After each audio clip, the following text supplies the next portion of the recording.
BBC বাংলার পরিক্রমায় প্রধান খবর, ভারত থেকে করোনা ভাইরাসের টিকার চালান পাওয়ার জন্য বাংলাদেশের সরকারকে শক্ত অবস্থান নেবার কথা বলছে আমদানিকারক প্রতিষ্ঠান বেক্সিমকো। ভ্যাকসিন আমরা আগে অ্যাডভান্স টাকা দিয়ে কিনেছি, এইটা আমাকে দিতেই হবে এবং আমাকে ডিউ টাইমে দিতে হবে, কারণ আমার সেকেন্ড ডোজটাই এখন নেই। এবং এইটা জোরালো একটা ভাবেই বলতে হবে, ওই আনঅফিসিয়ালি ফোনে একটু কথা বলা এইটা না। আর টিকার ঘাটতির সম্ভাবনার মুখে বিকল্প উৎসও এখন খুঁজছে বাংলাদেশ। শুনবেন এ নিয়ে বিস্তারিত। ভারতে হাসপাতালে অক্সিজেন সংকটের কারণে কমপক্ষে 25 জন কোভিড রোগীর মৃত্যু। বিশেষজ্ঞরা বলছেন আগামী দিনগুলোতে অবস্থা আরও খারাপ হবে। বাংলাদেশে টিকাদান কর্মসূচিতে সম্ভাব্য সংকট নিয়ে শুনবেন আলোচনা। তবে শুরুতেই বিশ্ব সংবাদ।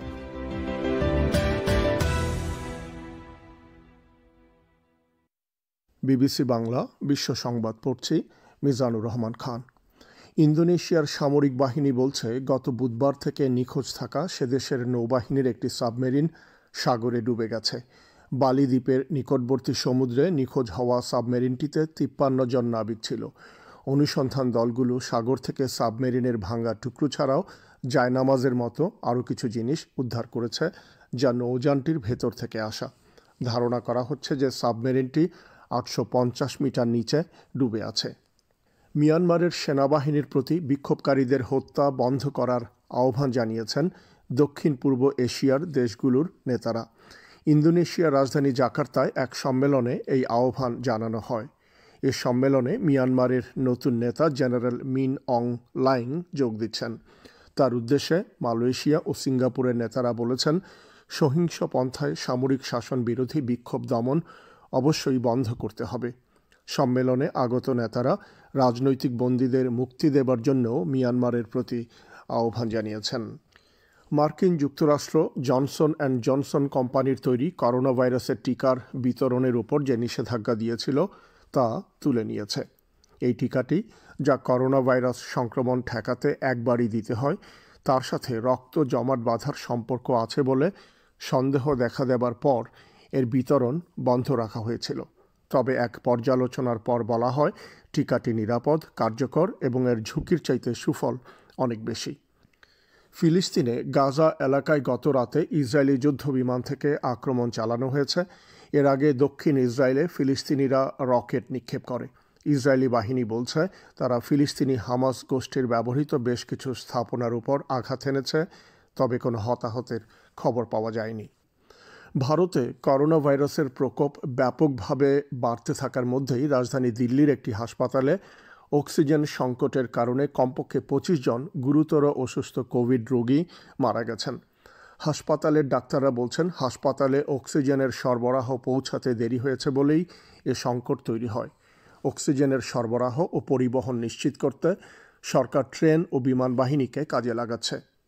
আর্মেনিয়ায় হাজার হাজার লোক 1 শতাব্দী আগে অটোমান তুর্কি বাহিনীর হাতে নিহত আর্মেনিয়ানদের প্রতি শ্রদ্ধা জানাতে তাদের স্মরণে নির্মিত একটি স্মৃতিস্তম্ভে সমবেত হয়েছে। মার্কিন প্রেসিডেন্ট জো বাইডেন এ ব্যাপারে আজ একটি বিবৃতি দেবেন বলে মনে করা হচ্ছে, যাতে তিনি ওই ঘটনাকে গণহত্যা বলে ঘোষণা করবেন। আপনারা শুনছেন বিবিসি বাংলার রাতের অনুষ্ঠান পরিক্রমা। পরিবেশন করছি আমি পুলক গুপ্ত। ভারতের সিরাম ইনস্টিটিউট থেকে বাংলাদেশে অক্সফোর্ড অ্যাস্ট্রাজেনেকার টিকা আমদানিকারক বেক্সিমকো ফার্মাসিউটিক্যালসের প্রধান নির্বাহী নাজমুল হাসান বলছেন যে টিকার জন্য অগ্রিম টাকা নিয়ে এখন রপ্তানি বন্ধ করার কোনো সুযোগ নেই। তিনি বলছেন যে এজন্য বাংলাদেশ সরকারকে প্রয়োজনে শক্ত অবস্থান নিতে হবে।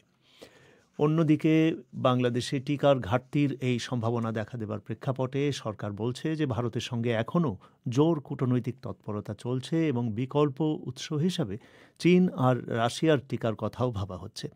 বিস্তারিত শুনুন ঢাকা থেকে আকবর হোসেনের প্রতিবেদনে। ভারতের সিরাম ইনস্টিটিউট থেকে টিকা বাংলাদেশে আসা নিয়ে যে অনিশ্চয়তা তৈরি হয়েছে, এর ফলে বাংলাদেশের টিকাদান কর্মসূচি হুমকির মুখে পড়বে। স্বাস্থ্য অধিদপ্তরের কর্মকর্তারা বলছেন বাংলাদেশে এখন যে পরিমাণ টিকা মজুদ আছে সেগুলো দিয়ে হয়তো আর 2 সপ্তাহ চলবে। এমন প্রেক্ষাপটে বেক্সিমকো ফার্মাসিউটিক্যালসের সিইও নাজমুল হাসান আজ সাংবাদিকদের বলেছেন সিরাম ইনস্টিটিউট তাদের চিঠি দিয়ে জানিয়েছে যে বাংলাদেশের জন্য 50 লাখ টিকা তারা তৈরি করে রেখেছে। তবে ভারতের পররাষ্ট্র মন্ত্রণালয়ের অনুমতি পেলেই কেবল টিকাগুলো বাংলাদেশে পাঠানো যাবে, কারণ টিকা রপ্তানির ক্ষেত্রে ভারত নিষেধাজ্ঞা দিয়েছে। এজন্য বাংলাদেশ সরকারকে শক্ত অবস্থান নিতে হবে বলে জানান নাজমুল হাসান। আমি সরকারের কাছে আবেদন করছি, যেহেতু সিরাম ইনস্টিটিউট আমাদেরকে লিখিত জানিয়েছে, ওদের যে সিইও অ্যান্ড ম্যানেজিং ডিরেক্টর, যে সরকার আটকে রেখেছে, মানে ছাড়পত্র পাচ্ছে না, কাজে আমি মনে করি এরপরে আমাদের সরকারের চুপ করে থাকার কোনো কারণ নেই। আমাদের সরকার ইমিডিয়েটলি ওদেরকে স্পষ্ট ভাষায় বলা উচিত যে এটা আমাদের ভ্যাকসিন, আমরা আগে অ্যাডভান্স টাকা দিয়ে কিনেছি, এইটা আমাকে দিতেই হবে এবং আমাকে ডিউ টাইমে দিতে হবে, কারণ আমার সেকেন্ড ডোজ থেকে এখন নেই। এবং এইটা জোরালো একটা ভাবেই বলতে হবে, ওই আনঅফিসিয়ালি ফোনে একটু কথা বলা এইটা না। আমার মতো একটা শক্ত স্টেপ আমাদের অবশ্যই নিতে হবে। নাজমুল হাসান বলেন, সিরাম ইনস্টিটিউটকে ১.৫ কোটি টিকার জন্য টাকা দিয়েছে বাংলাদেশ সরকার। চুক্তি অনুযায়ী এখনও পর্যন্ত এসেছে ৭০ লাখ টিকা, আরও ৮০ লাখ টিকা এখনও বাকি আছে। অবশ্য ইতোমধ্যে ভারত সরকারের তরফ থেকে ২ দফায় বাংলাদেশকে ৩২ লাখ টিকা উপহার হিসেবে দেওয়া হয়েছে। সেগুলো এই হিসেবের মধ্যে অন্তর্ভুক্ত নয়। বেক্সিমকো ফার্মাসিউটিক্যালসের সিইও বলছেন, চুক্তি অনুযায়ী টিকা পাওয়ার পূর্ণ অধিকার রয়েছে বাংলাদেশের। এইটা যেটা নাকি আমরা পে করেছি সরকার, এর জনগণের টাকা, এইটা ওরা আটকানোর কোনো অধিকার তাদের নেই, সেটা যত ক্রাইসিসই দেখাক না কেন। এটা অন্যান্য দেশের সাথে মিলালে হবে না। ওরা অন্য কোনো দেশ, এমনকি ভারতও কোনো অগ্রিম টাকা দেয় নাই। আমরা অ্যাডভান্স ওদের কথায় বিশ্বাস করে অ্যাডভান্স টাকা দিয়ে বুক করেছি। সেই অক্টোবরের ব্যাচ, গত বছরের অক্টোবরের সেই ব্যাচ আমরা বুক করেছি। কাজে এগুলো বললে তো হবে না, এখন কাজে আমাদের দিতেই হবে। এখানে ইম্পর্টেন্ট হচ্ছে আমরা যে এতদিন ধরে বলে আসছি এবং আমরা যেটা বিশ্বাস করি, জানি যে ভারত বাংলাদেশের বন্ধু, এইটা তো এখন দেখার একটা সময় হয়েছে আমাদেরকে। দেশ এইটা, এই ব্যাপারটা তো ডেফিনেটলি আমাদেরকে দেখতে হবে। এত মিষ্টি মিষ্টি কথা শোনার দরকার নেই, আমরা ওদের কাছ থেকে কোনো দয়া চাচ্ছি না। এদিকে বাংলাদেশের পররাষ্ট্র মন্ত্রণালয় বলছে, টিকার জন্য ভারতের সাথে কূটনৈতিক তৎপরতা অব্যাহত রয়েছে। তবে বিকল্প চিন্তা হিসেবে চীন ও রাশিয়ার সাথেও কথা বলেছে পররাষ্ট্র মন্ত্রণালয়। তবে বিশেষজ্ঞরা বলছেন, যেহেতু শুরু থেকেই ভারতের উপরেই একমাত্র নির্ভর করেছে বাংলাদেশ, সেজন্য অন্য উৎস থেকে টিকা আসতে সময় লাগবে এবং এতে করে বাংলাদেশের টিকাদান কর্মসূচি এলোমেলো হয়ে যাবে। ঢাকা থেকে শুনছিলেন আকবর হোসেনের প্রতিবেদন। বাংলাদেশে টিকাদান কর্মসূচিতে যে সম্ভাব্য সংকট দেখা দিতে পারে তা নিয়ে আজকের অনুষ্ঠানেই শুনবেন একটি বিশেষ আলোচনা, রয়েছে একটু পরেই। আপনারা শুনছেন বিবিসি বাংলার রাতের অধিবেশন পরিক্রমা। ভারতে করোনা ভাইরাসের প্রকোপ ব্যাপকভাবে বাড়তে থাকার মধ্যেই রাজধানী দিল্লির হাসপাতালে অক্সিজেন সংকটের কারণে কমপক্ষে ২৫ জন গুরুতর অসুস্থ কোভিড রোগী মারা গিয়েছেন। এর মধ্যে করোনা ভাইরাস সংক্রমণ দেশটিতে প্রতিদিনই রেকর্ড পরিমাণে বাড়ছে এবং গত ৩ দিনে প্রায় ১০ লক্ষ সংক্রমণ নিশ্চিত হয়েছে। বিশেষজ্ঞরা এখন বলছেন যে আগামী দিনগুলোতে অবস্থা আরও খারাপ হবে। বিস্তারিত জানাতে কলকাতা থেকে এখন অমিতাভ ভট্টশালী যোগ দিচ্ছেন টেলিফোনে। অমিতাভ, করোনা পরিস্থিতি তো প্রত্যেক দিনই ভয়াবহ হয়ে উঠছে ভারতে। আসলে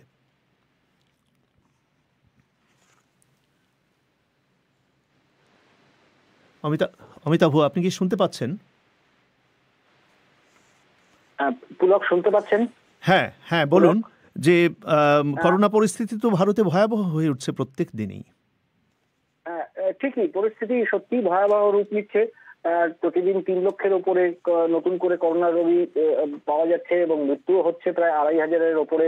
এবং বিশেষজ্ঞরা যেটা ইঙ্গিত দিচ্ছেন যে তাতে পরিস্থিতি আরো খারাপই হয়তো হতে চলেছে। যে হারে সংক্রমণ বাড়ছে তাতে আরো অন্তত ২ সপ্তাহ এই সংক্রমণ কমার কোনো লক্ষণ দেখা যাচ্ছে না বলে মনে করছেন তারা।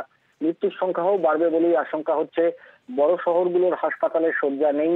রেমডেসিভির ইঞ্জেকশনের জন্য রোগীর পরিজন হন্যে হয়ে ঘুরছেন। ভ্যাকসিনের যোগান ঠিক মতো নেই। বহু জায়গায় ঘন্টার পর ঘন্টা মানুষ ভ্যাকসিন নেওয়ার লাইনে দাঁড়িয়েও টিকা পাচ্ছেন না। আবার অনেক রাজ্যে করোনা রোগীদের মৃতদেহ সৎকার করার জন্য ২৪ ঘন্টায় চুল্লিগুলো জ্বলছে। শ্মশানের জায়গা না পেয়ে ফাঁকা জায়গায় বা রাস্তার ধারে বেদি বানিয়ে সেখানে সৎকার করা হচ্ছে এবং এক একটা মৃতদেহ সৎকারের জন্য কোথাও কোথাও ৮ থেকে ৯ ঘন্টা পর্যন্ত অপেক্ষা করতে হচ্ছে পরিজনদের। আর আবার করোনা পরীক্ষার চাপও এত বেড়ে গেছে যে ৩ থেকে ৪ দিনের আগে রিপোর্ট পাওয়া যাচ্ছে না। আর সব থেকে শোচনীয় পরিস্থিতি তো স্বাভাবিকভাবেই আপনি যে বিষয়টা দিয়ে শুরু করলেন, সেই অক্সিজেন যোগান তো শোচনীয় পরিস্থিতি পুলক। তো গত 3 দিন ধরে রোজই কোনো না কোনো হাসপাতালে এই অক্সিজেনের অভাব হচ্ছে। এই অবস্থা তৈরি হলো কি করে? বিশেষজ্ঞরা যেটা বলছেন সম্পূর্ণটাই পরিকল্পনার অভাব। চিকিৎসকেরা জানুয়ারি মাস থেকেই আন্দাজ করছিলেন যে দ্বিতীয় ঢেউ হয়তো আসতে চলেছে, তখন সরকারগুলো পরিকল্পনা নেয়নি। সরকারের মন্ত্রী আমলারা আমাদের বলছিলেন যে করোনার বিরুদ্ধে যুদ্ধ আসলে জেতা হয়ে গেছে। তারা বোধহয় ধারণাই করতে পারেননি যে পরিস্থিতি কোন পর্যায়ে পৌঁছতে পারে, অক্সিজেনের সংকট কতটা প্রয়োজন, অক্সিজেন কতটা প্রয়োজন হতে পারে। এবং গত বছর সারা দেশে 150টিরও বেশি জেলা হাসপাতালে অক্সিজেন প্ল্যান্ট বসানোর পরিকল্পনা হয়েছিল, কিন্তু মাত্র 33টা হাসপাতালে সেটা বসেছে। অনেক রাজ্যে একটি প্ল্যান্টও বসানো হয়নি। আবার এরই মধ্যে বিভিন্ন দেশে বিপুল পরিমাণ অক্সিজেন রপ্তানিও করা হয়েছে। দেশের যোগান ঠিক মতো রয়েছে কিনা সেটা হিসাব না করি। তো এই সমস্ত প্রশ্নগুলো নিয়ে আসলে চর্চা এখন হচ্ছে, কিন্তু সময় মতো সেটা ভাবা হয়নি, পরিকল্পনা করা হয়নি, এটাই মনে করছেন বিশেষজ্ঞরা। তো অমিতাভ, অক্সিজেন যোগান দেওয়ার জন্য কি কি ব্যবস্থা এখন তাহলে নিচ্ছে কর্তৃপক্ষ? 2-3টে পরিকল্পনার কথা জানা যাচ্ছে, কয়েকটা কাজ শুরু হয়ে গেছে। একটা হচ্ছে যে সিঙ্গাপুর থেকে বিমান বাহিনী তরল অক্সিজেন নিয়ে আসতে শুরু করেছে আজ সকাল থেকে। সেগুলোই আবার বিমান বাহিনী পৌঁছে দিচ্ছে উত্তর আর পশ্চিম ভারতের বিভিন্ন রাজ্যে। আর এছাড়াও ভারতীয় রেল কয়েকদিন ধরে অক্সিজেন এক্সপ্রেস বলে যে মালগাড়ি চালাচ্ছে, সেই যে ট্রেনগুলোতে করে অক্সিজেনের যে কন্টেনার গাড়ি ট্রাকগুলো থাকে সেগুলোকে নিয়ে আসা হচ্ছে পূর্ব ভারতের বিভিন্ন জায়গায়, বিভিন্ন ইস্পাত কারখানায়, ভাইজ্যাগ, ওড়িশা, এই সমস্ত জায়গায়। সেখান থেকে আবার ওই ট্রাক অক্সিজেন ভর্তি করে ফিরে যাচ্ছে। এছাড়াও জার্মানি থেকে অতি দ্রুত কিছু যন্ত্র আনা হচ্ছে যা দিয়ে হাওয়া পরিশুদ্ধ করে অক্সিজেন তৈরি করে নেওয়া সম্ভব হবে। আর শিল্প কারখানাগুলোতে যে অক্সিজেন মজুত আছে, বিশেষত ইস্পাত শিল্পে, সেগুলো সেই অক্সিজেনের যোগানটা দ্রুত সেই সব শহরে পৌঁছে দেওয়ার ব্যবস্থা করা হচ্ছে যেখানে সংকটটা বেশি রকমের। তুলক।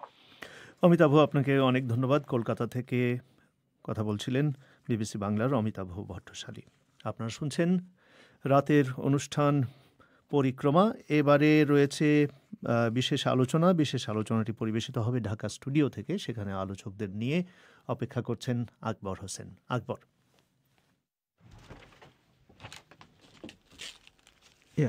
হ্যালো। হ্যাঁ আকবর, আপনি কি তৈরি আলোচনা শুরু করার জন্য? ধন্যবাদ পুলক। হ্যালো, শুনতে পাচ্ছেন? হ্যাঁ।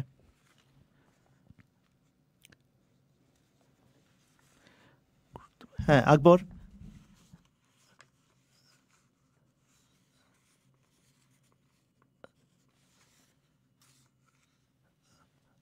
আকবর, আপনি কি আলোচনা শুরু করার জন্য তৈরি? হ্যাঁ, আমি আলোচনা শুরু করার জন্য তৈরি। পুলক, আপনাকে ধন্যবাদ।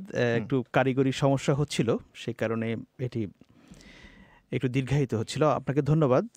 আলোচনার জন্য আমাদের সাথে টেলিফোনে যোগ দিয়েছেন বাংলাদেশের পররাষ্ট্র মন্ত্রণালয়ের সাবেক সচিব তৌহিদ হোসেন এবং পাবলিক হেলথ বিশেষজ্ঞ ডক্টর কাউসার আফসানা।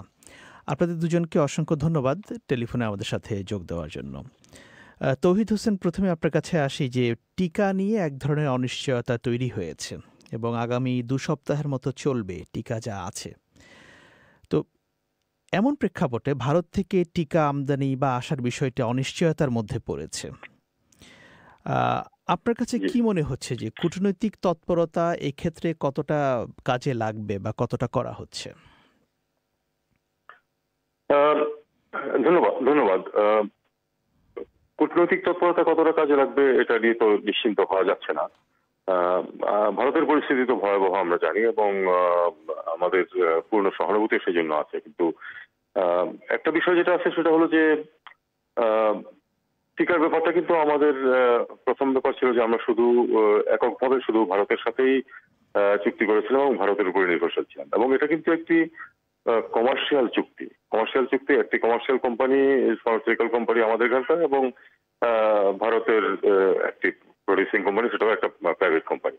কাজে এখানে আমি জানি না চুক্তির শর্তাবলী কিরকম ছিল, সেটা তো আমাদের সামনে আসেনি। কিন্তু এটা কিন্তু ফুল প্রুফ হওয়া উচিত ছিল, বিশেষ করে যেহেতু আমরা একক উৎসের উপর নির্ভর করছিলাম। তো এখন মনে হচ্ছে যে সেরকম ফুল প্রুফ চুক্তি হয়তো নেই। এখন বেক্সিমকো ফার্মাসিউটিক্যালসের যিনি এমডি, তিনি বেশ চেঁচামেচি করছেন যে সরকারকে এখন এখানে ভারতের সাথে ইন্টারফেয়ার করতে হবে। সেটা হয়তো করা যাবে, তবে আমার মনে হয় যদি চুক্তিটা এমন হতো যে কোনো অবস্থাতে কোনো ব্যত্যয় হবে না, তাহলে হয়তো এই সমস্যাটা হতো না। চেষ্টা করতে হবে। তবে আমি মনে করি যে ভারতের সমস্যা আমরা বুঝি, কিন্তু তারপরেও বাংলাদেশ ভারত সম্পর্কের যেরকম পর্যায়ে আমরা আছি, তাতে করে আমাদের বিশেষ করে যেহেতু আমরা এককভাবে তাদের উপর নির্ভরশীল একটি চুক্তির উপরে, কাজে অন্তত আমাদের যাদেরকে একটি ডোজ দেওয়া হয়েছে তাদের দ্বিতীয় ডোজ নিয়ে যেন কোনো সমস্যার সৃষ্টি না হয়, সেটা দেখাটা সিরাম ইনস্টিটিউট এবং ভারতীয় কর্তৃপক্ষের একান্ত কর্তব্য বলে আমি মনে করি। যদি কোনো কারণে আমাদের যে প্রতি বছর 50 লাখ টাকা দেওয়ার কথা ছিল সাপ্লাই করার, সেটা যদি তারা করতে নাও পারবেন না, পারছেন না বোঝাই যাচ্ছে, অন্তত পক্ষে কিন্তু আংশিক সেটা যাতে নিয়মিত আসে, সেটাকে কিন্তু নিশ্চয়তা করা প্রয়োজন। আচ্ছা, আপনার কাছে আবারও আসবো কাউসার আফসানা। এই যে টিকা সংকটের কারণে যদি এখানে এই কর্মসূচি এলোমেলো হয়ে যায়, সেটা বাংলাদেশের এই জনস্বাস্থ্যের উপরে বা এই করোনা ভাইরাস মোকাবেলার ক্ষেত্রে কি প্রভাব পড়বে? এই মুহূর্তে আমরা দেখতে পাচ্ছি বাংলাদেশের ৭৭ লক্ষ জনগণ আসলে প্রথম ডোজটি পেয়েছে এবং ১৯ লক্ষ একটু বেশি পেয়েছে হলো দ্বিতীয় ডোজ। এখন আমরা জানি যে first dose and second dose যেটা হতে পার্থক্য আমাদের বাংলাদেশের ক্ষেত্রে আমরা ঠিক করেছি যেটা হবে ৮ সপ্তাহ, কিন্তু গবেষণায় দেখা গেছে যে এটা আরো ১ মাস এক্সটেন্ড করা যায় এবং আসলে এটা ইফেক্টিভনেস আরো ভালো হয় যদি ৩ মাস পরে দেওয়া যায়। কিন্তু যে প্রশ্নটা এখন হচ্ছে যে যদি আমরা না পাই তাহলে আমাদের কি হবে? না পেলে যে জনস্বাস্থ্যের উপরে যে পরিকল্পনা সরকারের ছিল যে কিভাবে ভ্যাকসিনটা যাবে সারা বাংলাদেশ ব্যাপী, একটা সুন্দর পরিকল্পনা ছিল বাংলাদেশ সরকারের। এই পরিকল্পনার পরিপ্রেক্ষিতে জনস্বাস্থ্যের উপরে অবশ্যই এখন একটা বড় পরিস্থিতির একটা সমস্যা তো আমরা পড়বই। কারণ হচ্ছে যে আমরা জানি যে এই করোনা ভাইরাসের জন্য 2টা জিনিস আমাদেরকে করা দরকার ছিল। একটা হলো যে নন ফার্মাসিউটিক্যাল ইন্টারভেনশন, যেটা পাবলিক হেলথ মেজার বলি আমরা, যেখানে আমাদের মাস্ক পরা, হ্যান্ড ওয়াশ করা, সেটা তো আছে। মানে মূল বিষয় হচ্ছে ধরুন এটা ছাড়া যে ভ্যাকসিন, যদি বাংলাদেশ এই ভ্যাকসিনটা না পায় সময় মতো, তাহলে যারা একটা ডোজ নিবে যদি সেটা 3 মাসের মধ্যে তাদের না হয়, তাহলে তো সেই টাকাটাও নষ্ট। এফিকেসিটা নষ্ট হয়ে যাবে না? এবং যারা আমরা দ্বিতীয় ডোজও পেয়েছি তাদেরও কিন্তু বুস্টার ডোজ দরকার হবে। কারণ হচ্ছে যে প্রতিটা ভ্যাকসিন কিন্তু এখনো তার ক্লিনিক্যাল ট্রায়ালের মধ্যে আছে। এই জিনিসটা কিন্তু আমরা বুঝতে পারছি না। আমরা ভাবছি যে আমরা 2টা ভ্যাকসিন নিলাম, নিশ্চিতভাবে বসে আছেন। অন্যান্য দেশে দেখেন যে দ্বিতীয় ভ্যাকসিন পাওয়ার পরে কিন্তু তারা এখনো টেস্ট করছে যে তার বডিতে কতটুকু অ্যান্টিবডি হয়েছে। তো এগুলো তো অনেক গবেষণার ব্যাপার। এর মধ্যে যদি এই ধরনের একটা সমস্যার সৃষ্টি হয় তাহলে অবশ্যই আমাদের জনস্বাস্থ্যের উপরে প্রচন্ডভাবে একটা চাপ সৃষ্টি হবে। আপনার কাছে আবারও আসবো তৌহিদ হোসেন। বেক্সিমকো ফার্মাসিউটিক্যালসের যিনি সিইও নাজমুল হাসান, তিনি বলছেন যে সেরাম টিকা রেডি রেখেছে 50 লাখ টিকা, যে শুধু ভারতের পররাষ্ট্র মন্ত্রণালয় বা ভারত সরকার যদি ক্লিয়ার করে তাহলেই তারা বাংলাদেশে পাঠিয়ে দিতে পারবে। অন্যদিকে বাংলাদেশ সরকার বলছে তারা চেষ্টা চালাচ্ছে ভারতের কাছ থেকে আনার। এই চেষ্টা যেটা চালাচ্ছে বলে বলছেন, এই চেষ্টা আসলে কতটা সিরিয়াসলি চালানো হচ্ছে বা তিনি বলছেন যে বাংলাদেশকে শক্ত অবস্থান নিতে হবে। আপনার কাছে কি মনে হয় যে টিকার ক্ষেত্রে এখানে শক্ত অবস্থান নেওয়া বলতে কি বোঝায়? এটা আসলে পবন সাহেব নিজে বলতে পারবেন যে উনি শক্ত অবস্থান বলতে কি বোঝাচ্ছে। শক্ত অবস্থান তো হওয়া উচিত ছিল, আমি যেটা প্রথমেই বলছিলাম, শক্ত অবস্থানটা হওয়া উচিত ছিল আসলে আমাদের চুক্তির মধ্যে। সেরামের সাথে যে চুক্তি, সেই চুক্তিতে কি শর্ত আছে সেটা তো আমরা জানি না। সেটা যদি শর্ত তারা পালন না করে তাহলে কিন্তু বেক্সিমকোকেই শক্ত অবস্থান নিতে হবে সেরামের বিরুদ্ধে। বাংলাদেশ সরকার তো শুধু এ ব্যাপারে বেক্সিমকোকে টাকা দিয়েছে, তারা তো বাংলাদেশ সরকার কিন্তু চুক্তি করেনি। তবে একটা কথা ঠিক যে আমি নিশ্চিন্ত যে বাংলাদেশ সরকার অবশ্যই তাদের পক্ষে যেটুকু করা সম্ভব সেটা করছে এবং করবে, কারণ এটা বাংলাদেশের মানুষের স্বার্থের প্রশ্ন এবং সেখানে সরকার অবশ্যই চেষ্টা করবে যেন ভারতকে এ ব্যাপারে রাজি করানো যায়। এই যেটা সিরাম বলছে বলে যেটা বলা হচ্ছে যে টিকা রেডি আছে কিন্তু ক্লিয়ারেন্স পাওয়া যাচ্ছে না বলে পাঠানো যাচ্ছে না, এখন ভারতের হিসাব সেটা আমরা জানি না। সেটা হয়তো আমাদের কূটনীতিক পদক্ষেপ যারা নিচ্ছে তারা হয়তো বলতে পারবেন। কারণ ভারত আসলে দেখছে যে যেহেতু যা প্রত্যাশিত সংখ্যা ছিল তার থেকে কম টিকা উৎপন্ন হচ্ছে, এই জন্য তারা ধরে রাখতে চাচ্ছে নিজেদের দেশের জন্য। অনেক দেশে কিন্তু এই ধরনের স্বার্থপরতা দেখাচ্ছে, আসলে মানুষ যখন বিপদে পড়ে তখন তো স্বার্থপর হয়েও যায়, এটা ঠিক। কাজে এখানে অবশ্যই বাংলাদেশ সরকারকে চাপ প্রয়োগ করতে হবে এবং আমি নিশ্চিত তারা চাপ প্রয়োগ করবেন যেটুকু সম্ভব। সেটা কি ভারত যদি সিদ্ধান্ত নিয়েই ফেলে, ভারত যদি সিদ্ধান্ত নেয়, ভারতের সরকার যে তাদের জনগণের স্বার্থ আগে এবং ভারতের যে পরিস্থিতি তাতে করে এখন তারা রপ্তানি করবে না, সেখানে বাংলাদেশের হাতে তাহলে আর কি অপশন থাকতে পারে? তারা কিভাবে চাপ তৈরি করতে পারে? না, খুব বেশি চাপ সৃষ্টি করার আসলে অন্য কোনো সুযোগ নেই। এটা তাদেরকে অনুরোধ করতে হবে এবং সম্পর্কের দোহাই দিয়েই বলতে হবে যে এটা আসলে বিষয়টা হচ্ছে যেটা সম্পর্ক তো শুধু দুই সরকারের মাঝে না, সম্পর্কের মধ্যে মানুষের অনুভূতি খুবই গুরুত্বপূর্ণ। যদি এরকম পরিস্থিতি দাঁড়ায় এবং শেষ পর্যন্ত এই হয় যে যারা প্রথম ডোজ নিয়েছেন তারা সেকেন্ড ডোজটা নিতে পারছেন না, এটা ভারত বাংলাদেশ সম্পর্কের বিষয়ে মানুষের মনে, আমি সরকার নিয়ে কিছু বলছি না, মানুষের মনে অত্যন্ত নেতিবাচক একটা ধারণা সৃষ্টি করবে এবং সেটাকে কিন্তু দূর করা কঠিন হবে। আমি মনে করি যে ভারত অন্ততপক্ষে যেটুকু প্রয়োজন হবে এই সেকেন্ড ডোজ দেওয়ার জন্য, তারা যদি পুরো নির্দিষ্ট সংখ্যা দিতে নাও পারেন, অন্তত এইটুকু যেন তারা অবশ্যই সরবরাহ করেন। এ ব্যাপারে বাংলাদেশ সরকার ভারতের সাথে যোগাযোগ করে তাদেরকে অনুরোধ করতে পারে। জি, আপনার কাছে আবারও আসবো। কাউসার আফসানা, বাংলাদেশের পররাষ্ট্রমন্ত্রী বলেছেন যে বিকল্প চিন্তা হিসেবে চীন এবং রাশিয়ার সঙ্গে কথা হয়েছে এবং রাশিয়া প্রস্তাব দিয়েছে কো প্রোডাকশন স্পুটনিক ভি যেটি টিকা, সেটি বাংলাদেশে যাতে উৎপাদন করা যায়। তো এই বিষয়গুলো যে টিকা উৎপাদন করা এবং চীন এবং রাশিয়ার কাছ থেকে টিকা আসা, এটা তো দীর্ঘ সময়ের ব্যাপার। ততদিন পর্যন্ত কি অপেক্ষা করা যাবে? মনে হয় যে অপেক্ষা করার না, এটা তো আসলে কন্টিনিউয়াস প্রসেস। আমি যেটা প্রথমে বলেছি, আমার যে দুটো ভ্যাকসিন নিয়েছি এটাতে কিন্তু শেষ হচ্ছে না, কোভিড কিন্তু অনেক বছর চলতে থাকবে। তাই যদি হয় তাহলে আমাদের যারাই আমাদের কাছে আসবে এবং সেটা যদি রিলায়েবল একটা ম্যানুফ্যাকচারিং কোম্পানিজ হয় বা রিসার্চ ইনস্টিটিউট হয়, আমাদের সহজেই এখানে যোগ দেওয়া উচিত। এখানে কোনো বিকল্প কিছু নাই, কারণ এত বিকল্প চিন্তা করলে আমরা কোনোদিনও আগাতে পারবো না। যে সুযোগগুলো আমাদের আগে এসেছিল আমরা কিন্তু সেগুলো হারিয়েছি। এই চাইনিজরা কিন্তু বহুকাল আগেই তারা ভ্যাকসিনের জন্য আমাদেরকে বলেছিল, আমরা তাদের সঙ্গে যাইনি। কিন্তু চাইনিজ ভ্যাকসিন কিন্তু এই এপ্রিল মাসের শেষেই সে পুরা সাইনোফার্ম যে ভ্যাকসিনটা ওটা কিন্তু WHO অ্যাপ্রুভ করে দিচ্ছে। তাহলে আমরা একটা বিরাট চান্স মিস করি। তো আমাদের যদি অপরচুনিটি আসে তাহলে আমাদের অবশ্যই এটা নেওয়া উচিত। এখানে তো কোনো চাইনিজ ভ্যাকসিন রাশিয়ান ভ্যাকসিন বলে কথা না।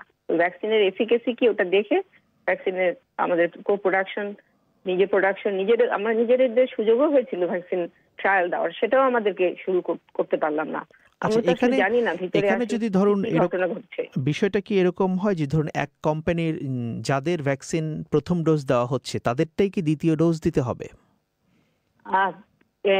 এটা ঠিক যে প্রথম আমরা যদি অ্যাস্ট্রাজেনেকা যে ভ্যাকসিন পেয়েছি তার নেওয়া উচিত, কিন্তু যেহেতু স্পুটনিক ভ্যাকসিনটাও অ্যাডেনো ভাইরাস, আমার ধারণা যে এটা ভাইরোলজিস্ট আরো ভালো বলতে পারবেন, কিন্তু আমার ধারণা যে এটা নিলেও তেমন ক্ষতি হবে না। তবে প্রতিটা জিনিস আসলে পরীক্ষামূলক ভাবেই এগোনো উচিত। কোনোটাই আসলে মুখের কথা আমি বললাম শুরু হয়ে যাবে তা তো না, এগুলো সব ট্রায়াল বেসিসে যাবে। আচ্ছা, আপনার কাছে আবারও আসবো। তৌহিদ হোসেন, বাংলাদেশের সরকার যখন বা বেক্সিমকোর মাধ্যমে যখন এই চুক্তিটা করলো, টাকা তো বাংলাদেশ সরকারই দিচ্ছে সেখানে, কিন্তু শুরু থেকে একটা আশঙ্কা কিন্তু অনেকে করছিলেন যে একটি দেশের একটি কোম্পানির উপর নির্ভর করা সেটা ঠিক হচ্ছে কিনা, এবং শুধু ভারতের সঙ্গে চুক্তি করার জন্য ভারতের চাপে চীনকে ফিরিয়ে দেওয়া হলো, রাশিয়ার সঙ্গে যোগাযোগ করা হলো না, সুযোগ এসেছিল। এই বিষয়গুলো যখন হচ্ছিল তাহলে এটার দায়টা কার উপরে বর্তায়? দেখুন, আমরা তো প্রত্যেক পদে পদে কে কোথায় কি করেছেন এটা তো আমরা জানি না। এটা সরকারের খুব একেবারেই গভীরে যারা কাজ করেন তারা বলতে পারবেন যে কখন কোন পর্যায়ে কে কোন সিদ্ধান্ত দিয়েছেন। যাই হোক, আমরা তো সেভাবে ব্যক্তিকে ধরে লাভ নেই, এটা সমস্ত দেশের বিষয়। আমরা ভুল করেছি, এতে কোনো সন্দেহ নেই। কারণ আমাদের স্বাস্থ্য বিশেষজ্ঞ যেটা বললেন যে আসলে প্রথম থেকেই তো আমাদের যে অপরচুনিটি গুলি ছিল সেটা আমরা গ্রহণ করিনি। আর আপনি যে কোনো বিষয়ে, যে কোনো ম্যাটেরিয়ালের জন্য আপনি যদি একক উৎসের উপর নির্ভর করেন সেটা কিন্তু সবসময় বিপজ্জনক। আপনি যখন চাল কিনেন তখনও কিন্তু আপনি এক দেশ থেকে কেনেন না, আপনি কয়েকটা জায়গা থেকে কেনেন। তো সেরকম এটা যেহেতু একেবারেই মানুষের জীবন মরণের প্রশ্ন, আমাদের প্রথম থেকেই উচিত ছিল একাধিক উৎসের খোঁজ করা। আমরা ওই ভারতের সাথে ধরুন আমরা 3 কোটি ডোজ টিকার জন্য ভারতের সাথে চুক্তিবদ্ধ হয়েছি। 3 কোটি ডোজ টিকা তো যথেষ্ট না। আমরা কেন গত কয়েক মাসে অন্তত পক্ষে আরো অন্যান্য কোম্পানির সাথে চুক্তিতে যাওয়ার চেষ্টা করে নেই? পশ্চিমা দেশগুলো তারা চুক্তিতে উপনীত হয়েছে তাদের লোক সংখ্যার কয়েক গুণ, 2 গুণ 3 গুণ পর্যন্ত। কারণ যেটা আমাদের চিকিৎসা বিশেষজ্ঞ বলছিলেন যে বুস্টার ডোজ লাগতে পারে, থার্ড ডোজ, এমনকি প্রতি বছর টিকা নিতে হতে পারে এরকম সম্ভাবনার কথা ইতিমধ্যে বলা হচ্ছে। এমনকি যে কোম্পানিগুলো এগুলো টিকা বের করছে তারাও বলছে যে হয়তো প্রতি বছর নিতে হবে, যেমন আপনার ফ্লু শট যেমন প্রতি বছর নিতে হয়। কাজে আমাদের আমরা পদে পদে ভুল করেছি। এটা বিশেষ করে একক উৎসের উপর সম্পূর্ণ নির্ভরশীল হওয়াটা নিঃসন্দেহে অনুচিত ছিল। এখন আমাদের যে সুযোগগুলি আছে সেই সুযোগগুলিকে নেওয়াই উচিত। আচ্ছা, আপনার কাছে আবার আসার চেষ্টা করব কাউসার আফসানা। চীন বা রাশিয়ার যে টিকাগুলোর কথা বলা হচ্ছে, বাংলাদেশে যদি আপনি যেটা বলছিলেন কন্টিনিউয়াস প্রসেস, এবং বাংলাদেশে যদি সামনে এটা আসেও, ভ্যাকসিন তো একটা আস্থার বিষয়, মানুষের মধ্যে একটা কনফিডেন্সের বিষয়। এমনকি ভ্যাকসিন নিয়ে পৃথিবীর বিভিন্ন দেশে মানুষের মধ্যে আস্থার ঘাটতি আছে, এবং অক্সফোর্ড অ্যাস্ট্রাজেনেকার যে ভ্যাকসিন সেটা নিয়ে যেরকম একটা আস্থা তৈরি হয়েছিল আমাদের দেশেই বলুন বা আরও কিছু দেশেই হয়েছিল, অন্যদের ক্ষেত্রে কি সেটা হবে? সাধারণ মানুষ কি সেই আস্থাটা পাবে? আমি যেহেতু অন্য দেশের কিছু স্টাডি পড়েছি, বিশেষ করে চাইনিজ ভ্যাকসিন নিয়ে, ল্যাটিন আমেরিকাতে যেখানে আসলে আমেরিকারই ইউএসএরই সাপোর্ট দেওয়ার কথা ছিল ফাইজার ভ্যাকসিন দিয়ে, ওরা দিতে পারেনি, না দেওয়ার ফলে ওরা পরে চাইনিজ ভ্যাকসিন নিয়েছে, এবং ওদের যে গবেষণাগুলো বের হয়ে আসছে ওখানে যে মানুষের যে আস্থাটা কিভাবে তৈরি হয়েছে ওখানে এগুলো কাজ হয়েছে। তো আমাদের দেশে যদি এই ভ্যাকসিন গুলো আসে, চাইনিজ ভ্যাকসিনের ক্ষেত্রে বা স্পুটনিক ভ্যাকসিন যেটাই হোক না কেন, যেগুলোই আসবে, মানুষের মধ্যে আস্থা তৈরি করার কাজটা হলো এই দেশের যারা জনস্বাস্থ্যে কাজ করে তাদের, হ্যাঁ, এবং যারা শুধু জনস্বাস্থ্য না, যারা সোশ্যাল সায়েন্স নিয়ে কাজ করে, সবার এই বিষয়ে আসলে কাজ করতে হবে, গবেষণা করতে হবে, এবং মানুষকে উদ্দীপনার মধ্যে নিয়ে আসতে হবে। সরকার তো উদ্দীপনা দিচ্ছেই, তারপরে বেসরকার এনজিও গুলোকে দেখছেন বিভিন্ন জায়গা থেকে, তো উদ্দীপনা সৃষ্টি করা, রিলিজিয়াস লিডারদের নিয়ে আসা, যেভাবে আমরা কমিউনিটি মোবিলাইজ করেছি, বাংলাদেশ তো কমিউনিটি মোবিলাইজেশন এক্সপার্ট। সেই দেশের মানুষ ভ্যাকসিন নিবে না এটা তো হয় না। এটা মানুষকে আমরা এবার তো আমরা উদ্দীপনা আনিনি, কারণ আমরা ভয়ে ছিলাম যে ভ্যাকসিন সাপ্লাই যে শর্ট পড়বে, এটা সবাই আগে থেকেই বুঝতে পেরেছিল, যার জন্য যেভাবে মোবিলাইজেশন হওয়ার কথা ছিল এটা হয়নি বাংলাদেশে। এখন যদি আমরা সত্যি সাপ্লাই পাই, আপনি দেখবেন সারা দেশে উৎসবের মতো করে এই কমিউনিটি মোবিলাইজেশন শুরু হয়ে যাবে। এবং আমার এটা আস্থা আছে যে আমাদের দেশের মানুষ অনেক রিসেপটিভ এবং রেজিলিয়েন্ট, তারা জানে যে কিভাবে তাদের সামনে এগোতে হবে আর কি। আচ্ছা, আপনাকে অসংখ্য ধন্যবাদ কাউসার আফসানা, এবং একই সাথে তৌহিদ হোসেন, আপনাকেও অসংখ্য ধন্যবাদ। আমাদের হাতে এই আলোচনার জন্য যে নির্ধারিত সময় ছিল সেটি শেষ হয়ে গেছে। এখন শ্রোতাদের ফিরিয়ে নিচ্ছি লন্ডনে পুলক গুপ্তের কাছে। ধন্যবাদ আকবর। শুনছিলেন ঢাকা স্টুডিও থেকে আলোচনাটার শুরুতে কিছুটা ঢাকার সঙ্গে সংযোগের সমস্যা হয়েছিল, সেজন্য আমরা আন্তরিকভাবে দুঃখিত। অনুষ্ঠান শেষ করবার আগে আজকের প্রধান খবর আরেকবার। ভারত থেকে করোনা ভাইরাসের টিকার চালান পাবার জন্য বাংলাদেশের সরকারকে শক্ত অবস্থান নেবার কথা বলছে আমদানিকারক প্রতিষ্ঠান বেক্সিমকো। আর টিকা রপ্তানি, ভারত থেকে টিকা রপ্তানি বন্ধ হয়ে যাওয়ায় বা এখন বন্ধ থাকায় বাংলাদেশ টিকার ঘাটতির সম্ভাবনার মুখে এখন বিকল্প উৎস খুঁজছে বলে জানা যাচ্ছে। শেষ করছি আমাদের আজকের পরিক্রমা। আমাদের পরবর্তী অধিবেশন প্রবাহ প্রচারিত হবে বাংলাদেশ সময় আগামীকাল সন্ধে 7:30, ভারতের সময় 7টায়। শুনবেন আশা করে। লন্ডন থেকে আমি পুলক গুপ্ত আজকের মতো এখানেই বিদায় নিচ্ছি। ভালো থাকবেন। শুভরাত্রি।